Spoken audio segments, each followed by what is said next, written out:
26 November 2008 मध्ये दहशतवादी हल्ल्याने मुंबई चांगलीच हादरली होती। या हल्ल्यात 166 जणांना आपला जीव गमवावा लागला होता।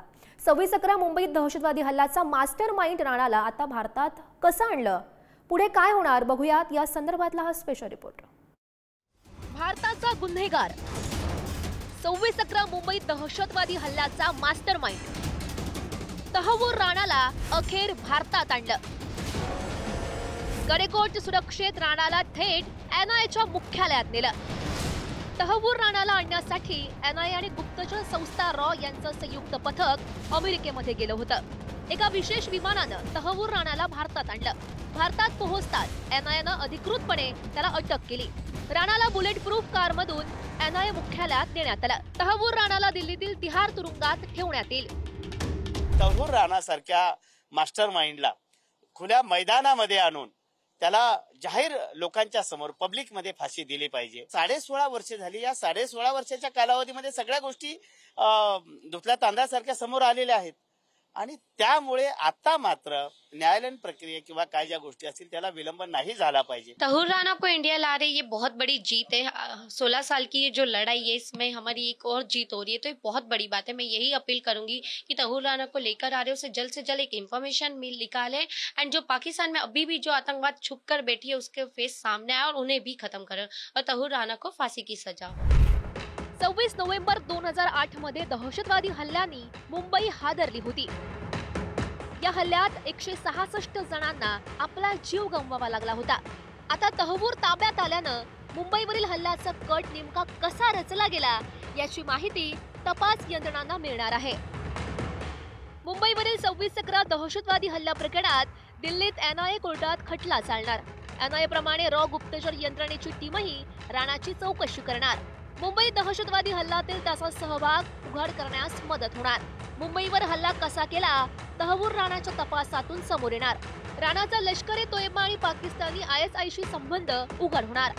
पाकिस्तानी दहशतवादी आणि पाक गुप्तचर यंत्रणेच्या संबंधांची माहिती मिळणार। भारताविरोधात कारवाया करणाऱ्या पाकिस्तानचा बुरखा फाडण्यास आता मदत होणार। एनआयएनं तहव्वूर राणाची कोठडी घेतल्यामुळे नक्कीच त्यांच्या इंटरोगेशन मधून या हल्ल्याशी संबंधित वेगवेगळे अँगल आपल्या समोर येणार आहेत। मुळातच भारतामधले सुद्धा घरभेदी ज्यांनी प्रत्यक्ष किंवा अप्रत्यक्षरित्या हा हल्ला घडवून आणण्यासाठी सपोर्ट केला, असे काही बिझनेसमॅन असतील, असे काही राजकारणी असतील, असा काही नोकरशहा वर्ग असेल, त्यांची सुद्धा नावं आणि त्यांच्याशी संबंधित पुरावे या इंटरोगेशन मधून समोर येण्याची शक्यता आहे। तहव्वूर राणाला लवकरात लवकर फाशी झाली पाहिजे।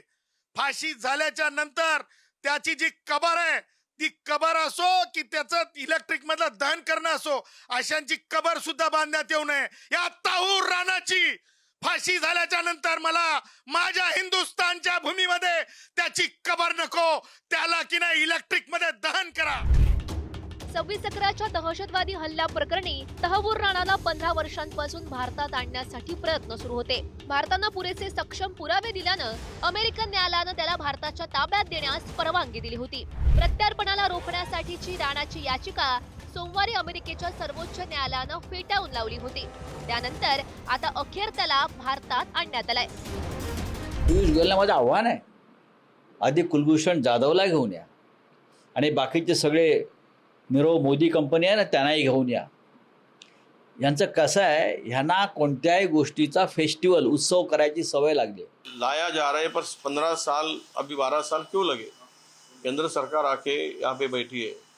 12 साल से केंद्र में सरकार है, 11 साल से, तो ये क्यों नहीं हुआ कि कारपोरेशन के चुनाव है उसका राजनीति करके खुद का फायदा करने के लिए इसका उपयोग नहीं होना चाहिए। आपल्याला आदरणीय नरेंद्र मोदीजींमुळे हा तहव्वूर राणा याला भारतात आणणं आपल्याला शक्य झालं।